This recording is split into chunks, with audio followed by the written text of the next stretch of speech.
Roja TV. Assalamualaikum warahmatullahi wabarakatuh. Innal hamdalillah hamdan katsiran thayyiban barakan fihi kama yuhibbu rabbuna wa yarda.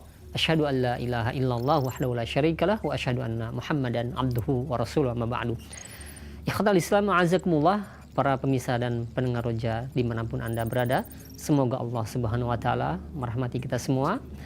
Insyaallah beberapa saat lagi kami akan hadirkan ke layar kaca Anda dan ke ruang dengar Anda kajian secara langsung yang akan menemani kita semua, yang mudah-mudahan ini memberikan secercah ilmu bagi kita, yang tentunya ilmu yang bermanfaat bagi kita di dunia maupun di akhirat.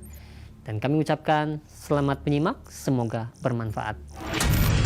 Roja TV, saluran tilawah Al-Quran dan kajian Islam.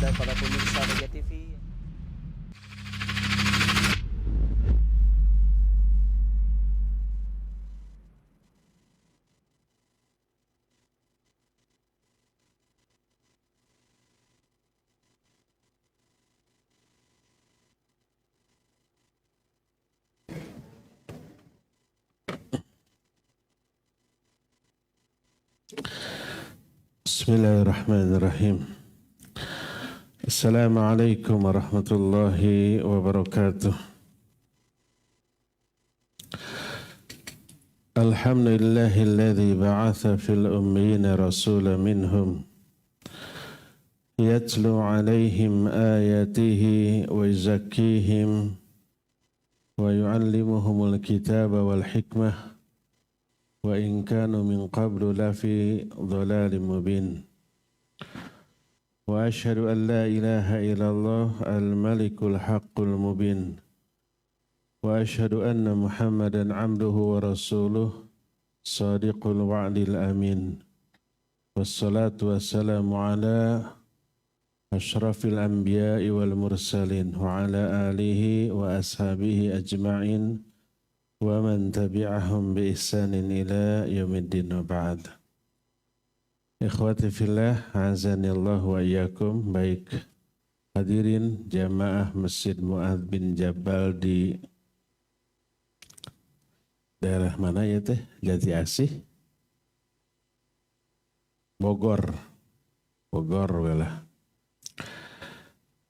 Juga para pendengar radio Tarbiyah Sunnah Bandung, juga pendengar radio Roja tapi live delay nanti, tapi kita sapa pemirsa beberapa stasiun TV dan para netizen. Kita kembali berjumpa yang kedua kalinya. Saya pernah ke sini tapi belum begini. Mungkin tahun 10 tahun yang lalu kira-kira. Wallahu a'lam. Nah, tema yang kita angkat bertemakan horor. Berita dari alam kubur. Itu permintaan panitia. Karena konon katanya saya kalau membahas materi horor itu mengerikan. Padahal saya tidak merasa demikian. Tapi ya kita ikuti permintaan panitia daripada ribut. Iya, yang dimaksud alam kubur adalah alam barzakh, alam gaib. Di mana itu teh? Duka teh nggak tahu di mana. Kenapa? Karena itu termasuk alam gaib. Karena alam gaib kita tidak tahu di mana letaknya, bagaimana keadaannya. Dan itu alam pemisah antara alam dunia dan alam akhirat. Karena alam kubur adalah alam pemisah, maka disebut dengan sebutan alam barzakh. Allah menyatakan wa min waraihim barzakhun ila yaumi yub'atsun. Di belakang mereka ada alam barzakh sampai nanti mereka dibangkitkan pada hari kiamat. Karena kenapa ini? Tong diuprak-oprek atau? Karena alam barzakh merupakan alam gaib, maka kita tidak boleh mempercayai seluruh berita tentang alam barzakh kecuali bersumber dari Al-Quran dan Sunnah yang sahihah. Karena tak ada yang mengetahui perkara yang gaib kecuali Allah.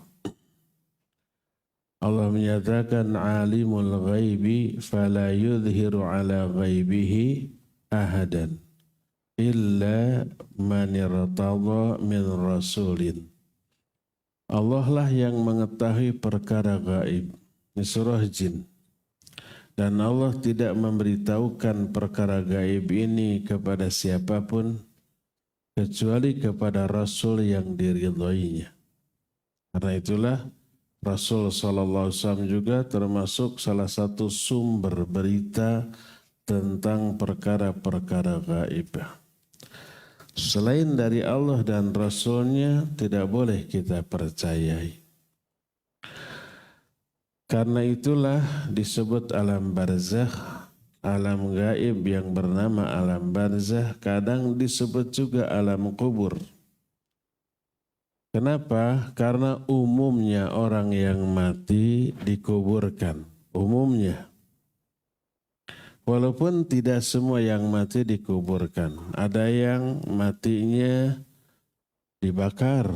Ada yang matinya dimakan oleh binatang buas, oleh ikan di lautan, atau mati di tempat sepi, nggak ada orang tahu, membusuk begitu saja sampai musnah, dimakan oleh bakteri pembusuk, atau yang diawetkan, yang dimumikan, tidak dikuburkan. Walaupun tidak dikuburkan, mereka tetap masuk alam barzakh. Oleh karena itu tidak bisa untuk menghindarkan alam kubur lalu diantisipasi mayatnya tidak dikuburkan. Dikuburkan atau tidak, tetap orang itu akan masuk ke alam barzakh, baik ruhnya ataupun jasadnya. Bukankah jasadnya tidak dikuburkan? Iya, mudah bagi Allah mengembalikan mereka ke alam kubur.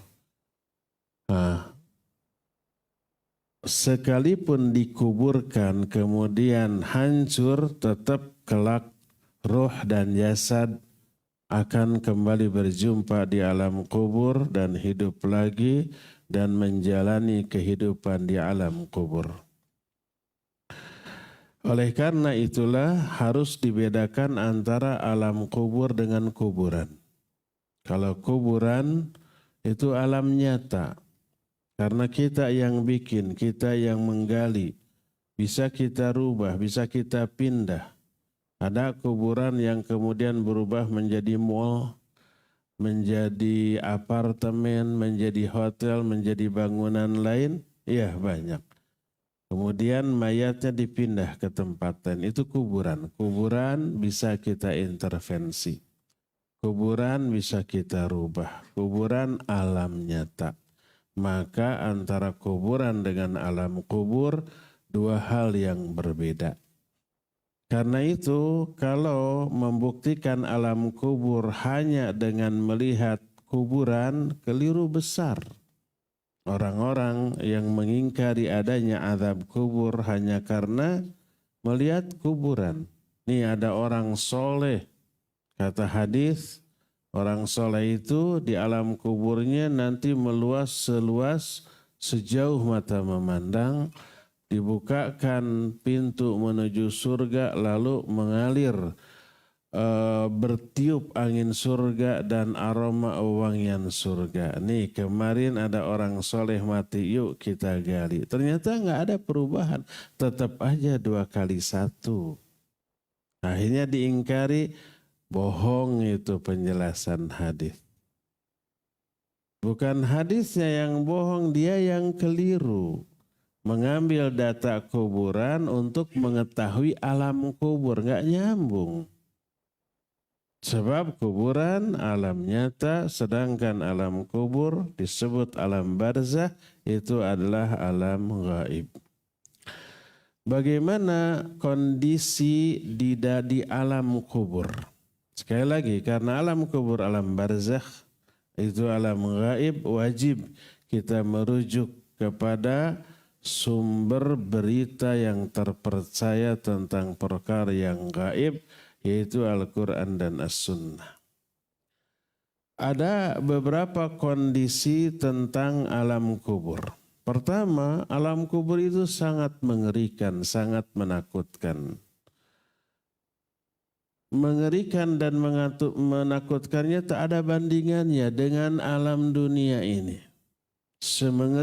Semengerikan apapun kondisi alam dunia, itu tidak akan menyamai kengerian di alam kubur.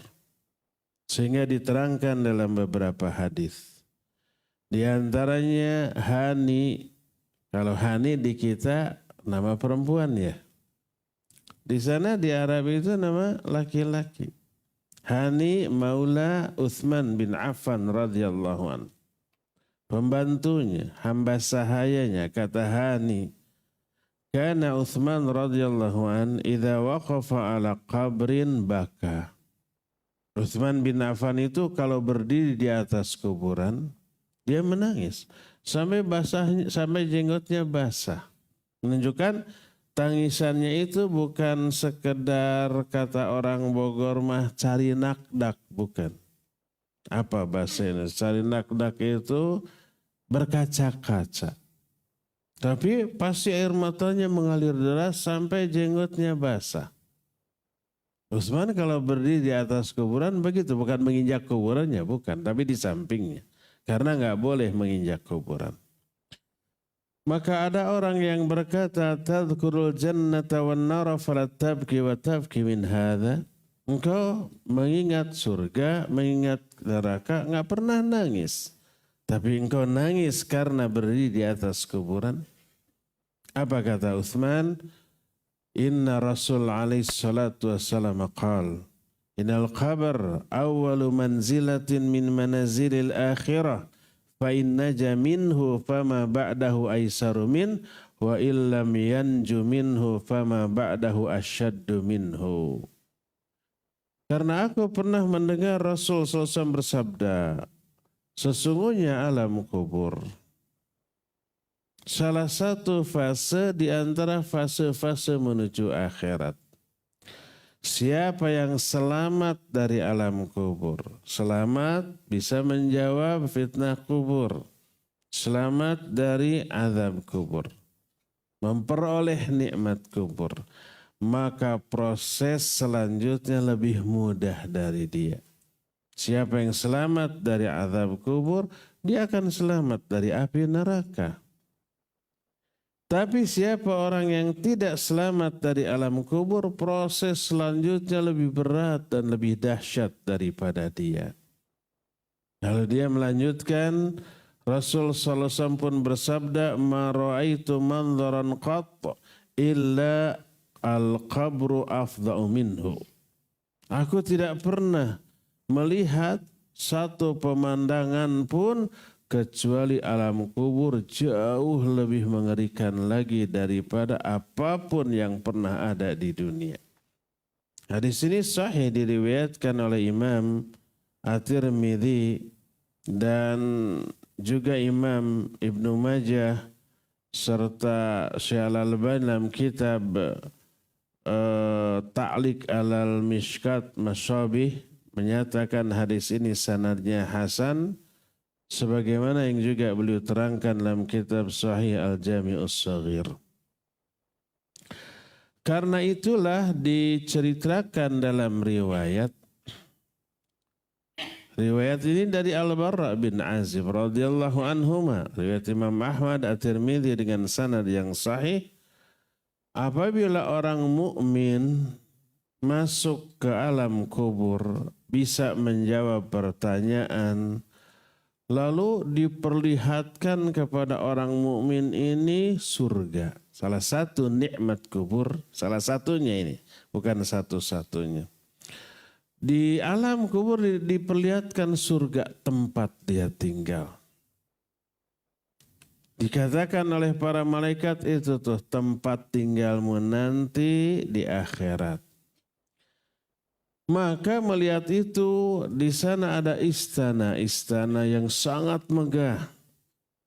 Dengan pelayan-pelayan yang Al-Quran menyatakan idza ra'aitahum hasibtahum lu'lu'an manthura. Kalau engkau melihat mereka, melihat pelayan-pelayannya aja, itu ibarat mutiara-mutiara yang berseliweran. Baru pelayan surganya, apalagi yang dilayaninya yaitu ahli surga. Ada perhiasan yang tak ternilai, berlian, emas dan seterusnya, makanan, minuman, dan istri-istrinya dari kalangan bidadari surga. Diperlihatkan semuanya. Maka melihat itu berkatalah orang mumin, Rabbi anjil qiyamas sa'ah kaima arji'a ila ahli wa mali. Ya Allah, segerakan hari kiamat. Ya sabar tuh. Agar aku cepat bisa kembali menemui keluargaku dan hartaku di surga. Itulah doa orang-orang mukmin di alam kubur setelah melihat surga. Adapun orang kafir atau orang fajir diperlihatkan neraka dengan seabrek kengeriannya dan azabnya. Melihat begitu mereka takut lalu berdoa, Rabbi la tuqimis sa'ah. Ya Allah, jangan jadikan kiamat. Begitu kiamat terjadi, masuk ke sana. Kalau orang mukmin begitu kiamat terjadi, masuk ke istana di surga. Dua-duanya berdoa tapi bertolak belakang.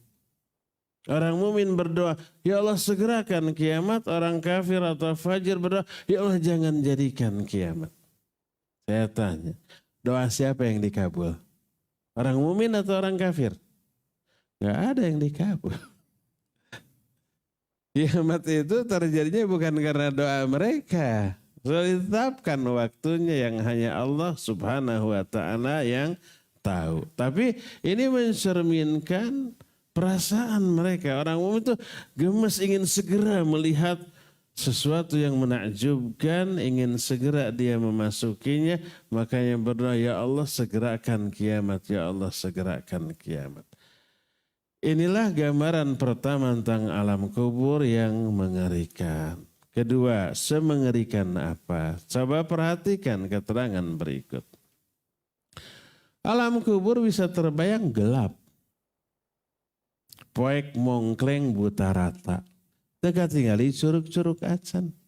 Karena ada ini di Bogor kan, Sunda keneh Bogor mah tuh. Gelap. Tapi bisa terang benderang dicahaya oleh apa? Oleh iman dan amal soleh. Bisa terang benderang oleh doa orang yang masih hidup.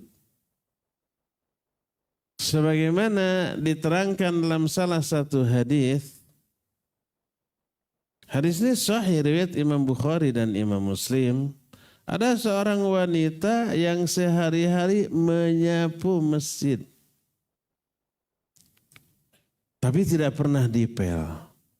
Dipastikan. Kenapa? Karena tanah hatunya banyak tanah dipel. Pasir. Tapi kan walaupun tanah sok baralanya, sok banyak yang nyampah. Nah itu dibersihkan oleh seorang perempuan, rutin begitu. Suatu saat wanita ini mati pada malam hari dan para sahabat mengurus dan menguburkannya, tidak mau membangunkan Rasul sallallahu alaihi wasallam karena apa? Menganggap ini orang enggak penting. Tukang nyapu. Maka Rasul sallallahu alaihi wasallam kehilangan wanita ini mana? Dikabarkan sudah wafat tadi malam dan sudah dikuburkan. Kenapa kalian tidak memberitahukan kepadaku? Akhirnya tunjukkan di mana kuburannya. Lalu Nabi SAW berserta beberapa sahabat menuju kuburannya, lalu beliau sholat di atas kuburan. Sholat apa? Sholat jenazah. Boleh, boleh. Karena tidak ada apa? Tidak ada ruku dan tidak sujud. Yang tidak boleh adalah sholat yang ada ruku sujud, baik wajib ataupun sunnah, nggak boleh dilakukan di kuburan. Apalagi dengan menghadap kuburannya. Tapi kalau sholat jenazah boleh. Setelah beres sholat beliau menyatakan inna hadhil kubur mamlu'atu dhulmah min ala ahliha.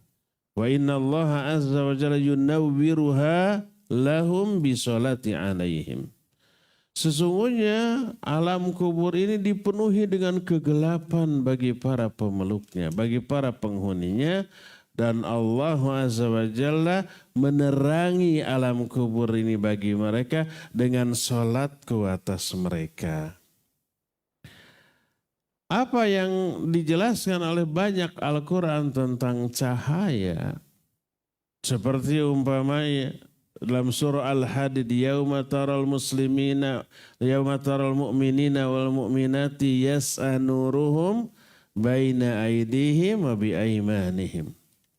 Pada hari kiamat nanti, engkau melihat orang mukmin mukminat di akhirat, mereka berjalan di depannya itu ada cahaya yang terang benderang. Di dalam surah At-Tahrim juga Allah Azza wa Jalla menyatakan nuruhum yas'a baina aidihim wa bi aimanihim. Yaquluna rabbana atmim lana nurana waghfir lana.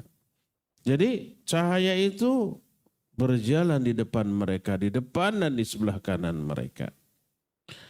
Itu pada hari kiamat. Kapan? Itu terjadi ketika menyeberang Sirat. Orang-orang munafik ada cahaya tapi sebesar jempol suka padam. Ketika padam melihat cahaya orang-orang mukmin itu begitu bersinar terang.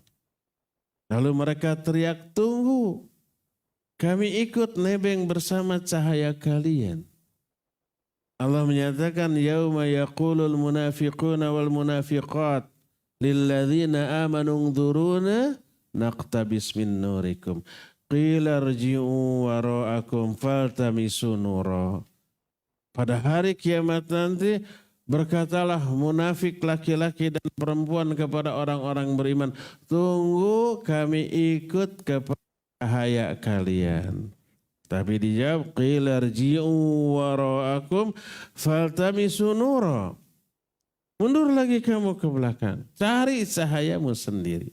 Karena cahaya orang mukmin itu padam, orang mukmin, orang munafik itu padam. Melihat begitu orang mukmin juga takut cahayanya padam. Lalu mereka berdoa, Rabbana atmim lana nurana faghfir lana. Ya Allah, sempurnakan bagi kami cahaya kami. Jadi cahaya itu dari mana? Cahaya itu dari iman dan amal soleh. Makin hebat iman amal solehnya, cahayanya itu makin terang benderang. Cahaya ini juga yang menerangi di alam kubur. Selain oleh doa orang yang menyolatkan, juga amal soleh dan ibadah yang dia lakukan itu yang menerangi. Makin banyak pahala, ibadah, amal soleh yang kita lakukan, makin terang benderang.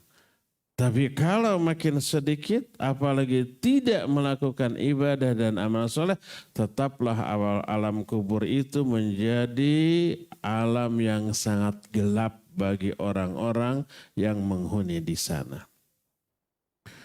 Selain gelap, nah ini yang tidak bisa dihindarkan sesoleh apapun kita. Di alam kubur ada satu himpitan yang meremukan tulang belulang setiap penghuni kubur. Teralami oleh semua, sesoleh apapun orang tersebut. Apalagi kalau solehnya setengah-setengah, seperempat-seperempat, atau kurang daripada itu. Sebagaimana diterangkan di dalam beberapa hadis. Di antaranya nih, Sa'ad bin Mu'adz, seorang sahabat yang kesolehannya sudah viral, masyhur, populer, termasuk persaksian Nabi SAW. Kata orang Bogor, maka kesolehan Sa'ad bin Mu'adz itu sudah kaceluk ka aun-aun ka koncara ka jana pria. Itu viral. Ketika matinya apa yang terjadi? Dibuka seluruh pintu langit. Arasy Allah berguncang karena kematian Sa'ad bin Mu'adz. Dan 70.000 malaikat menyaksikan kematian Sa'ad bin Mu'adz ini. Sebagaimana dalam hadis yang diriwayatkan dari Ibnu Umar radhiyallahu anhuma dalam Sunan At-Tirmidzi, berkata Rasul sallallahu alaihi wasallam, "Hadzal ladzi taharraka lahul 'arsy wa futihat lahu abwabus sama wa syahidahu sab'una alfa minal malaikah laqad dhumma dhammatan thumma furija anhu." Ini orang yang kematiannya menyebabkan arsy Allah berguncang. Dibukakan seluruh pintu-pintu langit. Disaksikan oleh 70.000 malaikat. Tapi di alam kuburnya dia mengalami satu himpitan yang dahsyat. Yang meremukan seluruh tulang belulangnya. Kemudian dilepaskannya kembali. Hadis ini sanadnya sahih berdasarkan syarat sahih Muslim. Sebagaimana dijelaskan dalam kitab Ta'liq terhadap Mishkatul Masabih. Dalam hadis lain diriwayatkan oleh Imam Ahmad dalam kitab Musnadnya, masih dari Ibnu Umar radhiyallahu anhuma. Berkata Rasulullah alaihi salatu wasallam, "Inna lil qabr dhaqatan, law kana ahadun najian minha la naja Sa'ad bin Mu'adz." Sesungguhnya di alam kubur itu ada satu himpitan. Himpitan yang menggencet tubuhnya sampai remuk. Sakit enggak? Bingit sakitnya. Jangankan sampai remuk. Kita kegencet sedikit saja sampai retak umpah. Waduh, sudah enggak bisa jalan kita. Ini sampai remuk. Di alam kubur itu ada satu himpitan. Seandainya ada seseorang yang layak selamat dari himpitan itu, niscaya yang selamat ini adalah Sa'ad bin Mu'adz. Saking solehnya. Tapi ternyata Sa'ad juga tidak selamat. Lebih rinci diterangkan dalam hadis riwayat Imam At-Tabrani diterima dari Ibnu Abbas radhiyallahu anhuma. Rasul sallallahu alaihi wasallam menyatakan, "Lau naja ahadun min dhammatil qabr la naja Sa'ad bin Mu'adz laqad dhumma dhammatan thumma ruqiya anhu." Seandainya ada seseorang yang layak selamat dari himpitan alam kubur, niscaya yang selamat ini Sa'ad bin Mu'adz. Ternyata Sa'ad pun digencet dengan satu gencetan. Tapi kemudian setelah itu dilepaskan kembali. Apakah termasuk juga anak kecil yang mati ketika bayi? Iya. Bayi juga mengalami himpitan. Padahal nggak punya dosa apa-apa. Sebagaimana diterangkan dalam hadis riwayat Imam At-Tabrani diterima dari Abu Ayyub Al-Ansari dengan sanad yang sahih. Juga diterima dari Anas bahwa Rasul sallallahu alaihi wasallam suatu saat mensalatkan seorang bayi yang mati ketika masih bayi. Belum tahu apa-apa. Belum ada dosa. Bahkan belum tahu apa itu dosa. Disalatkan. Setelah itu Rasul sallallahu alaihi wasallam menyatakan, "Lau aflata ahadun min dhammatil qabr lanaja hadzal sabi." Seandainya ada orang yang layak selamat dari himpitan di alam kubur, niscaya bayi inilah yang akan selamat. Karena enggak punya dosa. Tapi ternyata bayi ini pun tidak selamat dari himpitan di alam kubur. Apalagi yang banyak dosa. Jadi siap-siap ikhwan akhwat, dihimpit sampai remuk tulang belulang kita di alam kubur, dan mau tidak mau itu akan kita alami. Ngeri enggak? Ya bingit lah. Apa faidah atau hikmah di balik himpitan sampai orang soleh pun mengalaminya? Jangan ada yang bertanya nanti. Saya jawab sekarang. Apakah Nabi kena himpitan ini? Saya jawab sekarang, nggak tahu, nggak ada keterangan tentang hal itu. Jangan ada pertanyaan lagi, itu sudah saya jawab. Penderitaan yang dialami orang di alam kubur berupa himpitan di alam kubur. Taubahnya dengan penderitaan yang dialami ketika sakaratul maut. Maksudnya kita tuh bicaranya dari proses kematian dulu, ini langsung ke alam kubur, panitianya nggak sabar. Jangankan orang biasa, Nabi SAW ketika sakarat itu mengalami penderitaan 2 kali lipat daripada umumnya orang. Orang-orang soleh semua mengalami penderitaan dahsyat. Kapan? Ketika sakaratul maut. Para itu yang selalu kita hindarkan. Allah menyatakan, wajaat sakratul maut bil haqq, dzalika ma kunta minhu tahid. Akan datang sakaratul maut. Akan, tapi diungkapkan dengan wajaat sakratul maut, dengan fi'il madhi. Fi'il madhi itu past tense. Kata kerja bentuk lampau, sudah terjadi. Padahal belum terjadi. Akan dialaminya ketika kita sakaratul maut.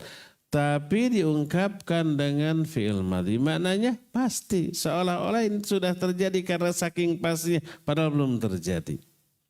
Wajahat sakaratul maut. Pasti akan datang sakaratul maut. Bil haqq. Dengan sebenarnya. Dzalika ma kunta minhu tahid. Itu hal yang selalu kalian hindarkan. Termasuk orang soleh? Iya, termasuk orang soleh. Imam Al-Qurtubi menukil sebuah riwayat tentang Amr bin As radhiyallahu anhu. Suatu saat sakarat. Kata anaknya, wahai bapakku, waktu engkau masih hidup sehat, engkau pernah berkata, aku ingin menemui orang soleh cerdas sakarat. Aku ingin bertanya, apa yang kamu rasakan saat itu?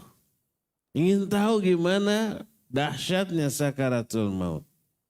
Nah Bapak, sekarang engkau dalam keadaan seperti itu. Orang soleh, cerdas, sakaratul maut. Beritahukan kepada kami apa yang engkau rasakan. Apa kata Amr bin As? Wahai anakku, ketika aku bernafas, seolah-olah aku menghisap ribuan jarum-jarum beracun ke dalam dadaku. Dan seluruh tubuhku dari mulai kaki sampai kepala seolah-olah ditusuk-tusuk dengan besi panas yang tajam. Menjelang kematiannya begitu. Dan banyak lagi baik para sahabat, para ulama yang ketika sakarat begitu hebat menderita. Termasuk Rasul sallallahu alaihi wasallam. Kata Aisyah radhiyallahu anha, di hadapan beliau itu ada sewadah air, beliau masukkan ke tangannya ke air lalu diusapkan ke wajahnya sambil berkata, la ilaha illallah inna lil mauti sakarat. La ilaha illallah, sungguhnya maut itu ada sakaratnya. Menderita. Kenapa menderita? Nah, ini kasih sayang Allah. Syekhul Islam Ibn Taimiyah dalam kitab Ahkam Usatil Mu'minin menjelaskan seluruh penderitaan yang dialami oleh manusia, baik di alam dunia ketika masih sehat, termasuk sakaratul maut, termasuk penderitaan di alam kubur, termasuk penderitaan di alam mahsyar ketika dihisab, semua penderitaan itu mengurangi dosa. Bagi orang yang punya dosa. Bagi orang yang tidak punya dosa, penderitaan itu menambah derajat ketinggian derajat dan melahirkan pahala. Ada enggak orang menderita padahal dia tidak berdosa? Banyak, seperti bayi. Ada bayi yang sebelum matinya menderita? Ada, sakit, menjerit-jerit, nangis-nangis gitu. Kemudian mati karena ada penyakit tertentu yang menggerogotinya. Terlihat ekspresi penderitaan si bayi ini. Ada bayi yang matinya biasa saja, tidak terlihat dulu penderitaan. Ini beda, nanti di alam kuburnya, nanti di akhiratnya beda. Penderitaan bisa menggugurkan dosa bagi yang berdosa dan bisa menaikkan derajat bagi yang tak punya dosa. Nah, termasuk di alam kubur. Ketika seorang mukmin berdosa di alam dunianya ketika masih hidup, Allah ingin orang mukmin ini tobat. Ditunggu tobatnya enggak tobat-tobat pula. Allah ingin orang ini diampuni dosanya, tapi enggak tobat. Allah kasih musibah. Musibah ini menggugurkan dosanya. Karena sayangnya Allah. Innallaha idza ahabba qauman ibtalahum. Allah itu kalau mencintai suatu kaum, Allah akan berikan musibah kepada mereka. Dengan musibah itu gugur dosa-dosanya, kan gitu. Nah, apabila seorang mukmin ada dosa yang belum ditobati, belum terhapus dan juga belum diberi musibah, tapi sudah mau menjelang kematiannya, sudah mau datang kematiannya, maka Allah dahsyatkan sakaratul maut. Dengan penderitaan yang dialami ketika sakaratul maut, gugur dosa-dosanya. Habis tak tersisa sehingga pas mati menghadap Allah dalam keadaan bersih dari dosa. Itu rahasianya kenapa orang soleh ketika sakarat mengalami penderitaan yang dahsyat. Allah ingin menggugurkan dosa-dosanya. Sebelum kematiannya bersih dulu. Pas wafat menghadap Allah dalam keadaan sudah bersih dari dosa. Tinggal pahala. Sebaliknya kadang-kadang ada orang kafir, orang durhaka. Orang kafir ini mempunyai banyak kebaikan dan kebaikannya Allah balas di dunia.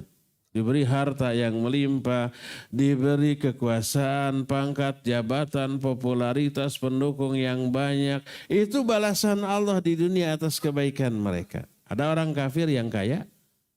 Banyak, yang terkaya rata-rata orang kafir. Ada orang kafir yang berkuasa? Banyak juga. Mereka lebih berkuasa daripada orang-orang mukmin. Itu kebaikan yang Allah berikan sebagai balasan atas kebaikan mereka. Apabila pas orang kafir ini mau mati. Tapi ada kebaikan yang dia lakukan yang belum terbalas di dunia. Maka Allah balas di akhir kematiannya. Allah entengkan kematiannya. Tidak diberikan penderitaan. Itu balasan atas kebaikan yang tersisa. Sehingga kelihatan dia mati dalam keadaan tenang. Habis kebaikannya tak ada yang tersisa. Sehingga dia menghadap Allah di akhirat tanpa membawa kebaikan sedikit pun. Karena enak, tenang, lalu ditulis di nisannya RIP. Rest in peace.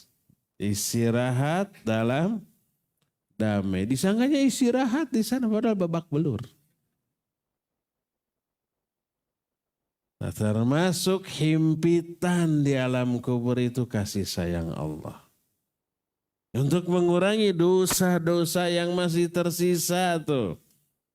Sebelum ditanya, sebelum datang malaikat munkar nakir dihimpit terlebih dulu. Sesoleh apapun dia, termasuk orang sesoleh Sa'ad bin Mu'adz tadi, termasuk bayi tadi. Jadi salah satu di antara hikmahnya penderitaan di alam kubur dalam bentuk himpitan itu adalah menggugurkan atau mengurangi dosa-dosa kita. Inilah poin kedua yang terjadi sebagai kengerian di alam kubur, berita yang berasal dari alam kubur yaitu adanya himpitan. Ketiga, ada yang disebut dengan fitnah kubur. Fitnah kubur juga mengerikan. Termasuk yang dialami oleh orang mukmin. Apa itu fitnah kubur? Fitnah kubur berupa pertanyaan di alam kubur. Yang ditanyakan 3 dalam satu riwayat. Riwayat lain 4. 3 ini man rabbuka wa ma dinuka wa man nabiyuka. Siapa Rabbmu? Apa agamamu? Siapa nabimu? Dalam riwayatin apa amalmu? Wa ma amaluka. Ada 4. Makanya ada kitab yang khusus membahas 3 ini. Namanya apa? Al-Usulu Ats-Tsalatsah. 3 perkara pokok. Yang dibahas dalam kitab ini apa? Tentang Allah, tentang agama, tentang nabinya Muhammad SAW. Saya yakin semua yang di sini pernah membahas, pernah mendengar pembahasan kitab Al-Usulu Ats-Tsalatsah beserta syarahnya, beserta penjelasannya. Agar faham, kemudian diaplikasikan sehingga mampu menjawab pertanyaan di alam kubur. Kenapa ini disebut fitnah kubur? Pertama ujian, tapi ini bukan pertanyaan yang mengetes hafalan, tidak. Tapi jawaban itu sebagai cermin dari amalan yang dia lakukan selama hidup. Loyalitas dia kepada Allah, komitmen dia kepada ajaran Allah yaitu agamanya, dan loyalitas dia kepada Nabi Muhammad SAW. Pertanyaan pertama tentang Allah itu tentang akidah, tentang tauhid. Yang kedua ini tentang agamanya. Yang ketiga tentang manhaj. Bagaimana, sejauh apa loyalitas, komitmen dia kepada sunnah Nabi SAW. Itu cermin dari amal ketika hidup. Bukan hafalan. Walaupun sekarang dihafal. Anak TK juga sudah hafal. Ketika ditanya man rabbuka, dijawab Rabbi Allah. Wa ma dinuka, dijawab Nabi dinil Islam. Wa man nabiyuka, Nabi Muhammad SAW. Gampang, cuma 3 poin. Tapi bukan tes hafalan. Walaupun hafal tapi selama hidup akidahnya, tauhidnya rusak. Bercampur syirik, bercampur kufur. Pengamalan agamanya juga amburadul. Dia sering mengabaikan perintah, sering melanggar larangan. Komitmen dia kepada sunnah Nabi SAW juga lemah. Banyak menyimpang, banyak melakukan kebid'ahan. Dijamin dia nggak akan bisa menjawab pertanyaan di alam kubur. Pertama itu pertanyaan. Kedua, malaikat yang datang ini sosoknya menakutkan. Warnanya hitam kebiru-biruan, bisa kebayang. Dari namanya aja munkar dan nakir. Sumyal munkaru munkaran li'anna kulla man ra'ahu angkarahu. Disebut munkar karena semua orang yang melihatnya mengingkarinya, tidak ingin melihatnya. Karena menakutkan. Nakir maknanya sama. Munkar dalam bahasa Arab disebut isim maf'ul, nakir itu disebut isim fa'il. Kalau fa'il itu artinya subjek, pelaku. Kalau isim maf'ul disebut objek. Ya. Tapi seringkali isim fa'il dengan makna isim maf'ul. Lafadznya pelaku tapi maknanya objek. Seperti ar-rajim. Maknanya bukan yang merajam tapi yang dirajam. Bukan yang melaknat tapi yang dilanat. A'udzubillahi minasyaitonirrajim. Al-Masihid Dajjal. Al-Masih itu isim fa'il. Tapi maknanya mamsuh. Yang terhapus salah satu di antara matanya. Al-Qatil Ad-Dabih. Qatil bukan pembunuh tapi yang dibunuh. Adzabih bukan yang menyembelih tapi yang disembelih. Nah yang bentuknya isim fa'il tapi maknanya isim maf'ul banyak. Termasuk nakir. Isim fa'il tapi dengan mana isim maf'ul. Baik munkar ataupun nakir maknanya sama. Sesuatu yang diingkari, tidak ingin dilihat, tidak ingin ditemui. Saking menakutkannya. Sehingga dijelaskan dalam hadis yang diriwayatkan oleh Imam At-Tirmidzi. Rasul sallallahu alaihi wasallam bersabda, "Idza qubiral mayyitu aw qala ahadukum atahu malakan aswadan azraqan yuqalu li ahadihima al-munkar wal akhar an-nakir." Apabila mayit sudah dikuburkan atau dalam riwayat lain salah seorang di antara kalian sudah dikuburkan, di alam kuburnya datanglah kepadanya dua malaikat aswadan azraqan, dua-duanya hitam dan hitam kebiru-biruan. Bisa kebayang.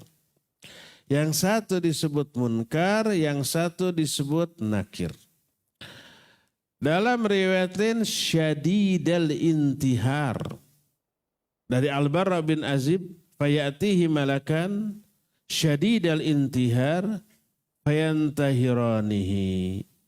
Datang dua malaikat yang bentakannya dahsyat. Imam Al-Qurtubi dalam kitab At-Tadhkirah menyatakan, seandainya ada orang di dunia dibentak oleh munkar dan nakir, dan ini orang kuat, orang terkuat di muka bumi, dibentak oleh munkar nakir, niscaya copotlah sendi-sendi tulangnya saking takutnya. Blek saja ngalumbuk kayak pakaian kotor di bawah. Itu saking dahsyatnya bentakan. Makanya ini disebut dengan sebutan fitnah, dan itu adalah akhirul fitan alal mu'minin. Fitnah terakhir yang akan teralami oleh seorang mukmin yaitu di alam kubur. Berupa pertanyaan ini. Karena itulah maka disebut dengan sebutan fitnah. Adapun orang mukmin ketika ditanya Allah tegarkan dia. Kemudian Allah ilhamkan kepadanya al-qaulu tsabit. Jawaban yang benar-benar mantap dan benar. Ketika malaikat munkar nakir disebut wa yujlisanihi. Malaikat munkar nakir menyuruh orang ini duduk. Tadinya kan berbaring. Terus ditanya, fayaqulani lahu man rabbuka wa madinuka wa man nabiyuk. Ditanya, siapa Rabbmu, apa agamamu, dan siapa nabimu? Wahya akhiru fitnatin tu'radu alal mu'min. Dan ini fitnah terakhir yang akan disodorkan kepada seorang mu'min. Fadzalika hina yaqulullahu azza wa jalla yusabbitullahu alladhina amanu bil qawli tsabiti fil hayatid dunya wa fil akhirah. Itulah kata Nabi SAW. Yang dimaksud dengan firman Allah dalam surah Ibrahim 27, Allah memantapkan hati orang-orang yang beriman dengan ucapan yang mantap. Mana memantapkan? Menegarkan. Ditanya, dibentak. Coba bayangkan. Di antara antum mungkin pernah mengalami ujian lisan. Atau sidang skripsi, tesis ataupun disertasi, ya. Ada penguji yang killer. Killer itu apa? Galak. Ekspresinya dingin. Kadang-kadang nada bicaranya nyolot. Mentalnya juga. Tidak sekedar yang diuji, tidak sekedar knowledge, pengetahuannya, hafalannya, pemahamannya. Mentalnya juga. Walaupun kita sudah siap tesis itu atau skripsi itu kita yang bikin, pasti kita kuasai isinya. Bisa kita presentasikan. Tapi di depan para penguji, apalagi pengujinya killer-killer, tuh urge ngadeg-deg itu. Hati bergetar, jantung berdebar, kalau jantungan bisa mendadak itu. Yang mentalnya kurang kuat bisa ngompol di tempat itu. Bisa hilang semua yang sudah ada di otak, ya enggak? Ada yang pernah begitu? atau mau wawancara kerja gitu ya. Padahal yang ditanya tentang diri kita pasti kita tahu lah gitu. Pas ditanya jawabnya langsung blank gitu. Karena apa? Gugup. Padahal orang biasa. Bayangkan oleh Munkar dan Nakir dalam situasi yang menakutkan, sosoknya juga menakutkan, termasuk ada bentakan. Orang-orang yang beriman Allah mantapkan, Allah tegarkan. Yuthabbitullahu alladhina amanu bil qawli tsabit.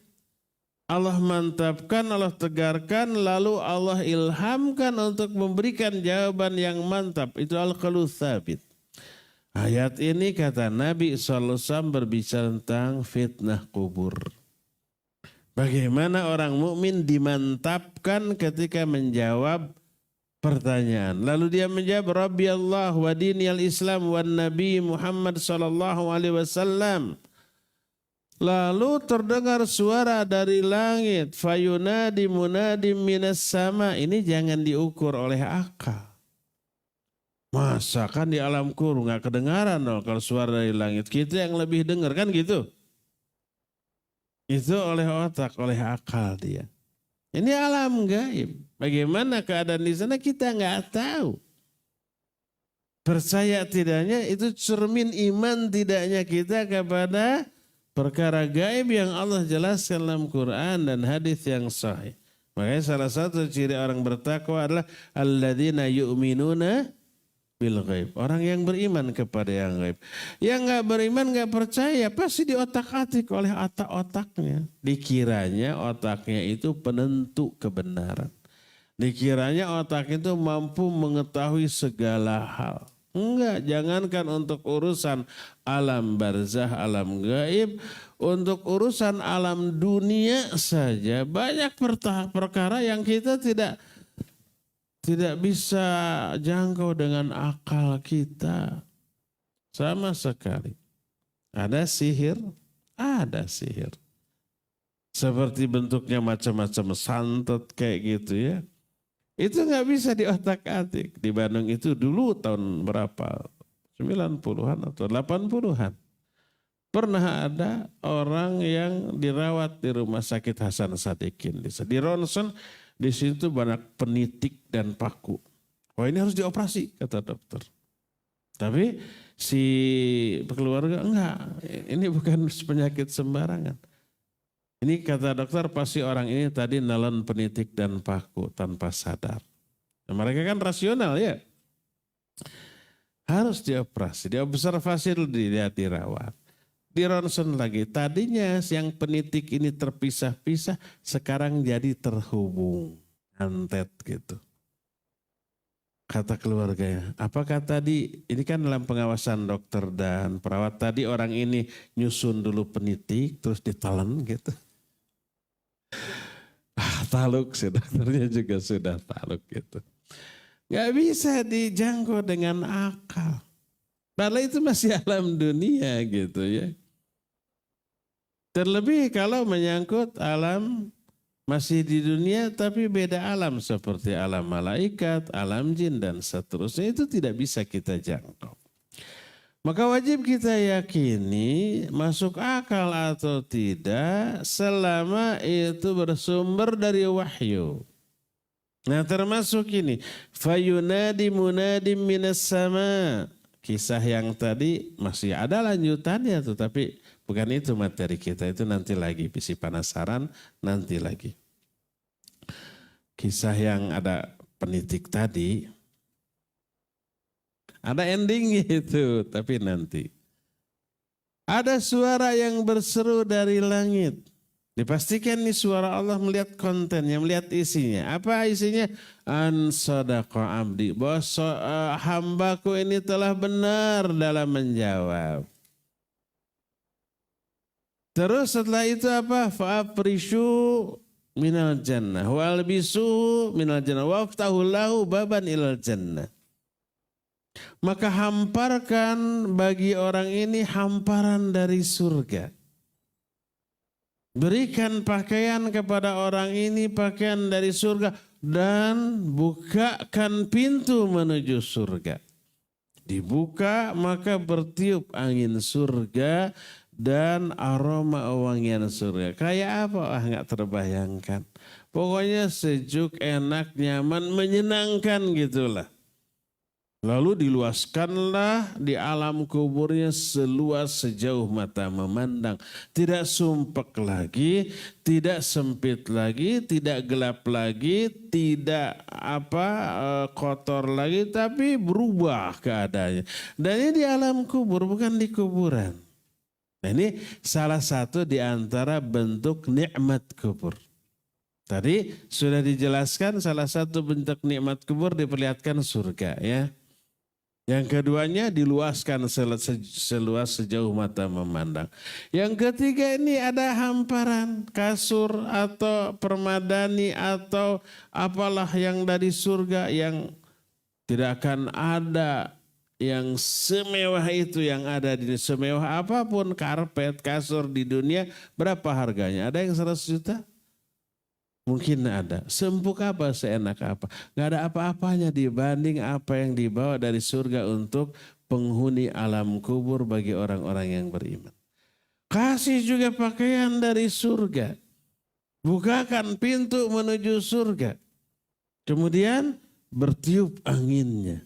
Lebih sejuk daripada AC. AC kadang-kadang madarat ke orang tertentu, ya enggak? Membikin kulit menjadi kering, membuat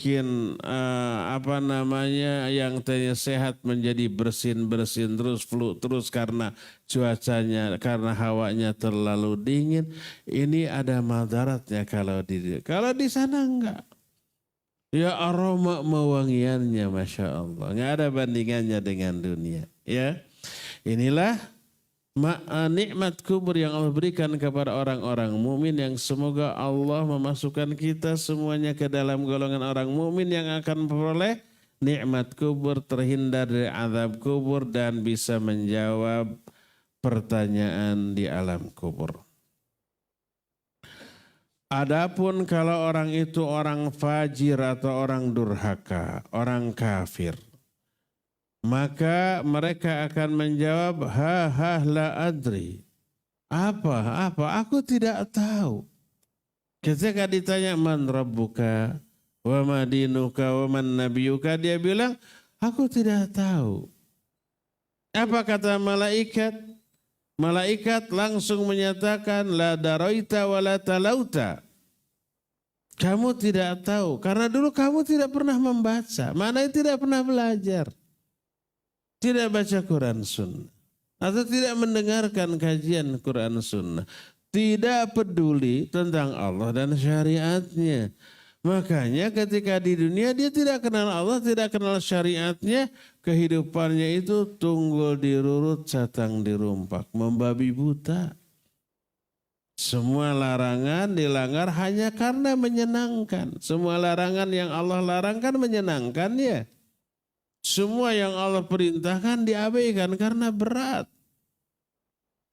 Makanya dia jauh hidupnya dari Allah. Jauh dari ilmu. Makanya malaikat menyatakan la daraita wa la talauta. Kamu enggak tahu karena kamu enggak baca, enggak belajar, enggak menyimak. Fayunadi mudadi minas sama'an kadzaba abdi. Maka ada suara dari langit, hambaku ini telah berdusta. Lalu fa'afrishuhu minan nar walbisuhu minan nar waftahu lahu baban ilan nar. Hamparkan bagi dia hamparan dari api neraka. Pakaikan pakaian dari api neraka, bukakan pintu menuju api neraka, akhirnya bertiup angin dari neraka. Ya panasnya nggak ketulungan, ya baunya wah nggak ada bandingannya. Itu salah satu di antara bentuk dari azab kubur. Tinggal kita nanti memilih mau bagaimana kondisi kita di alam kubur nanti itu. Mau diluaskan sejauh mata memandang, kemudian dihamparkan hamparan dari surga, pakaian dari surga, dibukakan pintu menuju, mau itu, atau mau yang kedua, dihamparkan dari api neraka, pakai pakaian api neraka, kemudian dibukakan ke pintu menuju neraka, bertiup angin neraka. Tinggal pilih.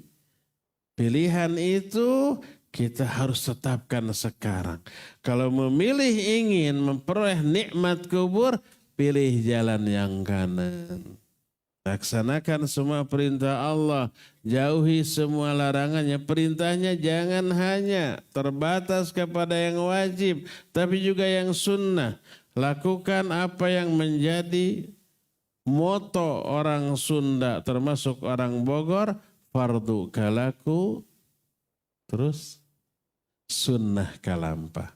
Yang fardu dilakukan, yang sunnah juga dilaksanakan. Tulis itu bagus. Jauhi semua yang Allah larang.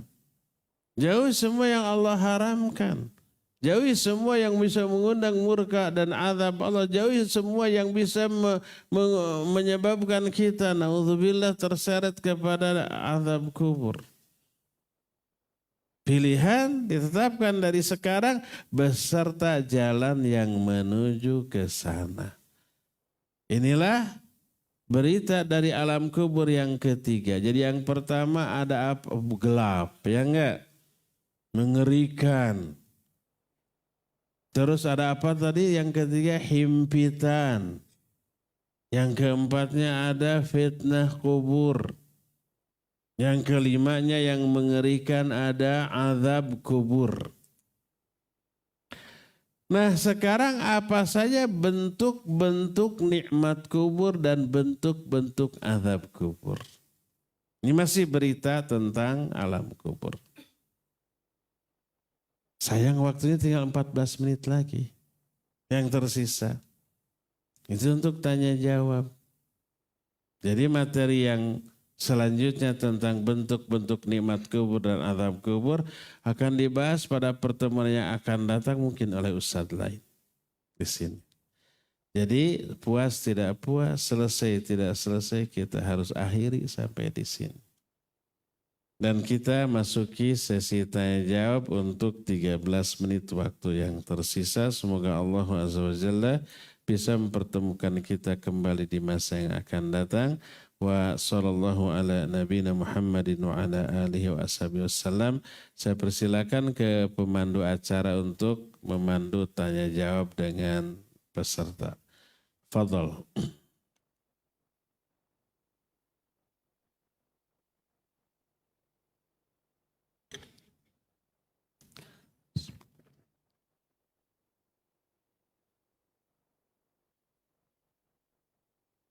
Bagi bapak-bapak yang ingin bertanya silakan WA ke nomor 0877 8002 8005.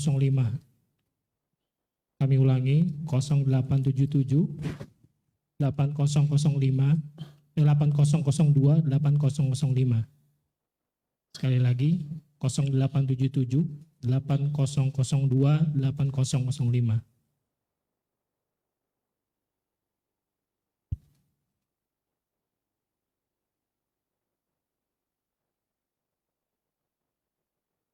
Baik. Kalau nggak ada kita tutup langsung. Ada yang mau ngacung bapak-bapak silakan Ikhwan. Ya, silakan Pak ke depan sini.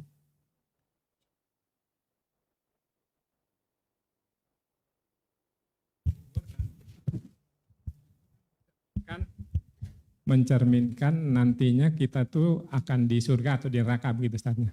Kemudian nanti ada lagi alam akhirat atau alam apa yang Al-A'raf. Di tengah-tengah. Iya tengah-tengah. Alam apa namanya kita dihisap. Nah itu kira-kira hikmahnya hisap apa? Karena kan udah dicerminkan di alam kubur tadi. Demikian. Assalamualaikum warahmatullahi wabarakatuh. Waalaikumsalam. Bukan al-araf atau hisab. Iya, nanti akan ada hisab. Hisabnya ada 3 macam orang dalam menghadapi hisab. Yang pertama ada hisab yang sulit, yang susah. Yang hisabnya susah itu berefek dia akan masuk ke dalam neraka. Yang kedua ada yang hisab tapi mudah. Orang yang hisabnya mudah, dia akan masuk ke dalam surga. Dan yang terakhir, yang terbaik adalah yang masuk surganya tanpa hisab. Semoga Allah minimal memasukkan kita ke dalam golongan orang-orang yang dihisab dengan hisab yang mudah. Siapa orang yang akan dihisab dengan hisab yang mudah itu materi lain. Nanti coba adakan tabligh akbar agar kita memperoleh hisab yang mudah. Panjang, 2 jaman itu. Minimal begitu. Syukur-syukur kalau di antara kita ada yang masuk surga tanpa hisab. Itu yang paling utama ya.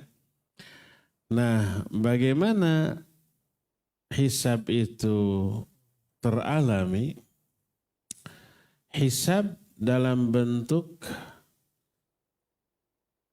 makna hisab itu menghitung amal baik dan buruk kita. Ada beberapa bentuk hisab. Pertama, ditimbangnya amal-amal kita.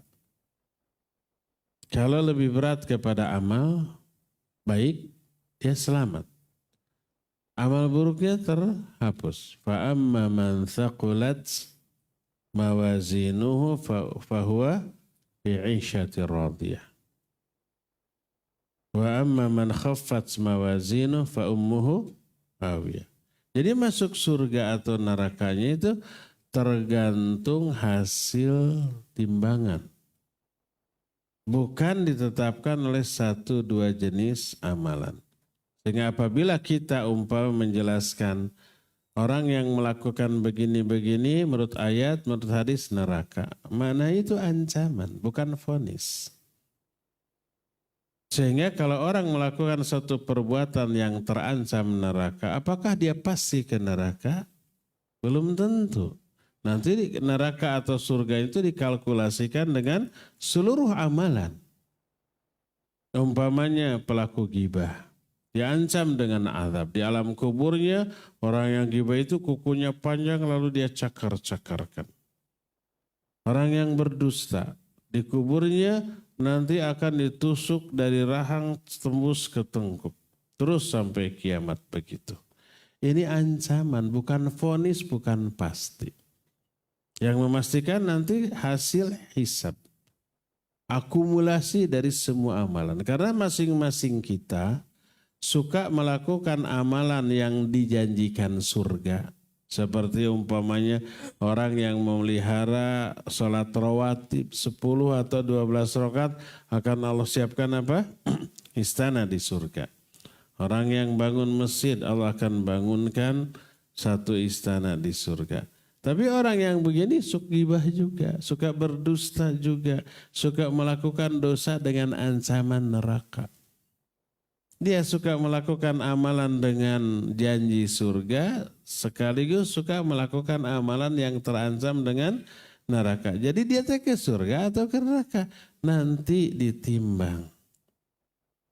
Oleh karena itulah, maka kalau umpamanya ada orang yang menyatakan, Imam Ibnu Qayyim bahwa bid'ah lebih disukai oleh setan daripada maksiat. Bid'ah itu dosanya lebih besar daripada maksiat. Lalu ada orang ngomong, oh kalau begitu pezina, perampok, pejudi itu lebih baik dari tukang sholawatan. Kan gitunya.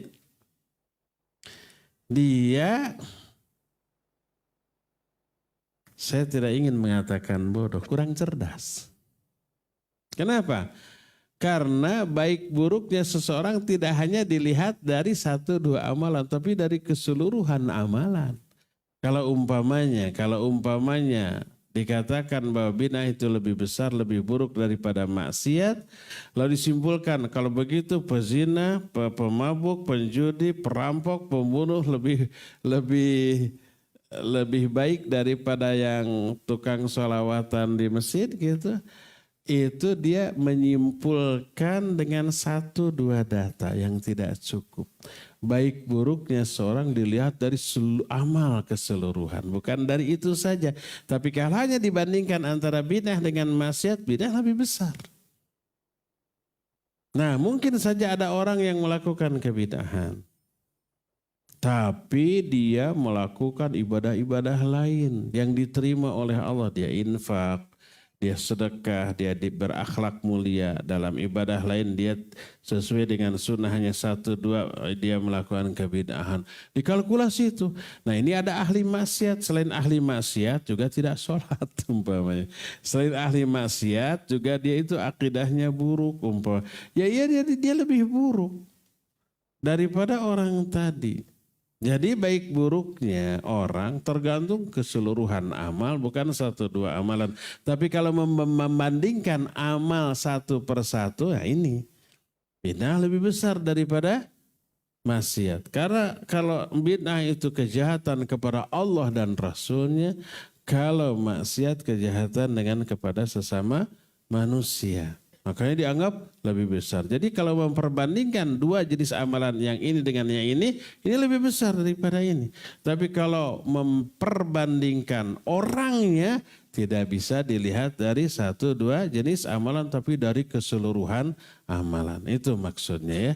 Jadi ya hisab ada 3 jenis manusia ketika menghadapi hisab. Ada yang hisabnya susah, maka dia ke neraka. Ada yang hisabnya mudah, dia ke surga. Ada yang tanpa hisab. Siapa 3 orang ini? Nah, itu perlu tabligh akbar baru ya. Wallahu a'lam. 4 menit lagi. Ya, pertanyaan dari kertas Ustaz. Bismillah, semoga Ustaz dan kita semua selalu dalam keadaan dalam lindungan Allah Azza wa Jalla. Ustaz izin bertanya, apakah amalan membaca surat Al-Mulk dapat terhindar dari fitnah kubur? Syukur. Apa? Ustadz izin bertanya, apakah amalan membaca surat Al-Mulk dapat terhindar dari fitnah kubur? Iya, apakah membaca surah Al-Mulk bisa menghindarkan azab kubur? Setelah membahas masalah kubur, ada judul baru, agar selamat dari azab kubur. Itu judul lain. Itu judul lain. Pertanyaannya itu adalah judul sebuah kajian yang nggak bisa dijawab 5-10 menit. Padahal kita cuma 3 menit lagi. Itu sejam, itu 2 jam. Intinya begini. Bahwa agar selamat dari azab kubur, lakukan seluruh yang Allah perintahkan, jauhi semua yang Allah larang. Semua jenis ibadah amal soleh itu bisa menyelamatkan azab kubur. Termasuk membaca surah Al-Mulk, ya membaca surah apapun. Karena itu adalah amal soleh. Nah, sehingga diterangkan di dalam hadis Al-Munjiyat min fital khabar wa azabihi, ya. Hadisnya itu dari Abu Hurairah radhiyallahu an. Riwayat Imam Abu Hatim dalam kitab sahihnya bahwa Rasul sallallahu alaihi wasallam menyatakan, fa in kana mu'minan kanatis shalah inda ra'si wa kana siyam an yamini wa kanatiz zakah an yasarihi wa kana fi'lul khairat minas sidqi wasillah wal ma'ruf wal ihsan ilan nas inda rijlaihi. Kalau orang mati itu orang mukmin, maka amalan sholat akan berjaga di arah kepalanya.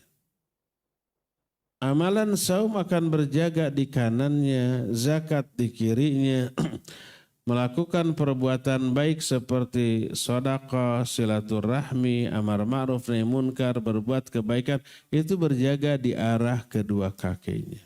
Atas, bawah, kiri, kanan ada yang berjaga. Yang berjaga itu amal soleh kita. Fayu'ta min indi ra'si fataqulu shalah ma qibali madkhal.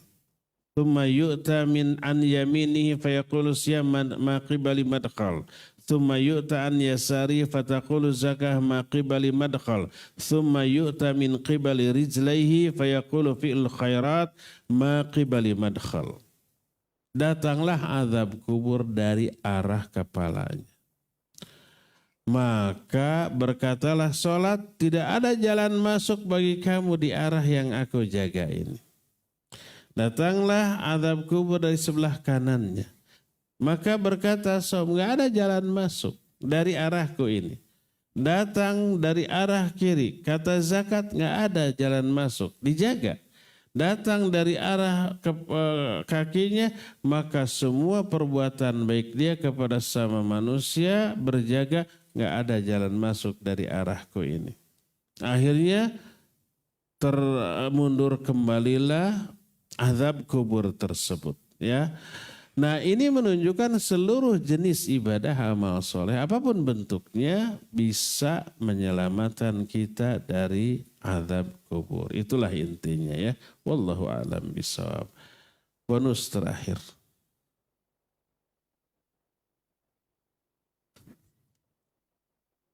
Assalamualaikum Ustadz. Waalaikumsalam. Bagaimana pendapat Ustadz jika seorang muslim tidak mempercayai alam kubur dengan alasan tidak ada dalil di Al-Quran? Apakah dia keluar dari Islam? Ulangi. Bagaimana pendapat Ustadz jika seorang muslim tidak percaya alam kubur dengan alasan tidak ada dalil di Al-Quran? Apakah dia keluar dari Islam? Iya, ada orang yang nggak percaya kepada adanya alam kubur hanya nggak ada dalam Al-Quran. Apa dia murtad? Pertama, dia tidak tahu bahwa azab kubur, fitnah kubur itu ada di dalam Al-Quran.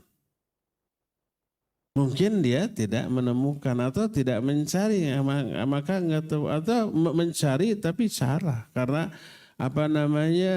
kurang dalamnya dia dalam mengkaji. Sama dengan umpamanya orang daratan, dia dengar ada ikan paus di lautan. Lalu dia ke pantai setiap hari dari pagi sampai malam. Tisuk jedur nabikan ke sore jeder. Dia melepaskan pandangannya ke tengah lautan ingin melihat ikan paus. Tiap hari setahun nggak ada. Lalu dia simpulkan nggak ada ikan paus, itu hoax, itu dongeng. Orang ini keliru, salah. Kalau mau melihat ikan paus jangan berdiri di pantai. Harus ke tengah lautan.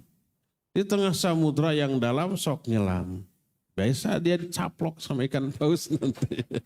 Baru setelah ada di ikan paus dia percaya betul ikan paus ada, saya kan ada di dalamnya nih. Kalau hanya di pantai ya nggak bisa. Tadi dia azab kubur, kemudian nikmat kubur, fitnah kubur nggak ada dalam Al-Quran. Nyari nggak? Kalau nyari gimana cara nyarinya? Kalau dia buka-buka Al-Quran, terjemah dari awal sampai akhir, nggak akan ketemu. Karena apa? Karena keterbatasan ilmunya, kejahilan. Coba bongkar kita para ulama. Para ulama menemukan. Seperti tadi, surah Ibrahim 28. Ya. Terus ada ayat lain tentang Fir'aun. Ya. An-naru yu'raduna 'alaiha ghuduwa wa 'ashiyya. Neraka itu dihembuskan terus ke Fir'aun setiap pagi dan petang. Kapan? Sekarang ketika masih di alam kubur. Terus taqumu sa'ah adkhilu ala Fir'aun ila asyadil adzab. Nanti pada hari kiamat masukkan Fir'aun dan bala tentaranya itu ke azab yang lebih dahsyat, ke neraka. Ini tentang ayat tentang azab kubur bagi Fir'aun dan bala tentaranya. Ya. Coba perhatikan ayat walanudhiqannahum minal azabil adana dunal azabil akbar. Kami akan timpakan, akan rasakan kepada mereka azab yang lebih rendah, lebih enteng. Sebelum azab yang lebih besar. Azab yang lebih enteng itu azab kubur. Azab yang lebih besar, azab neraka. Itu banyak dalam Al-Quran. yang dibeberkan oleh ahlinya, oleh para ulama. Ibarat ikan hiu, ikan paus ditemukan oleh para nelayan karena mereka langsung ke tengah lautan. Setiap hari mungkin berjumpa, ya. Setiap hari melihat, malah ada kelompok nelayan yang khusus berburu ikan paus. Ini orang daratan di pantai, nggak ada ikan paus, hoax. Iya, karena dia bukan ahlinya, ya. Itu yang pertama, ya. Kedua, hadis tentang alam kubur, tentang azab kubur mencapai mutawatir maknawi, lebih dari 45 hadis sahih dari puluhan sahabat. Kalau mutawatir maknawi ini qat'i, ya.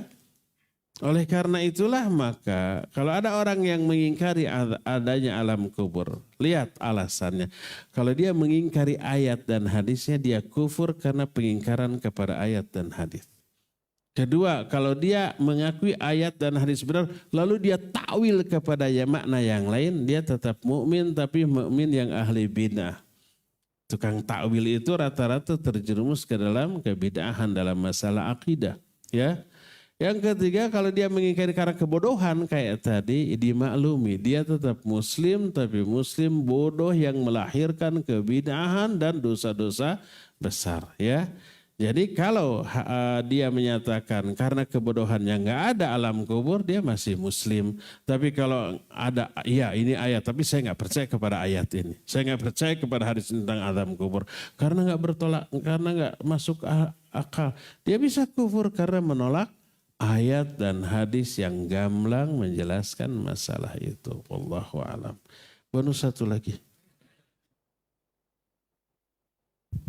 Saya telat tadi sih. Yang telat itu yang jemputnya, bukan saya. Assalamualaikum Ustadz.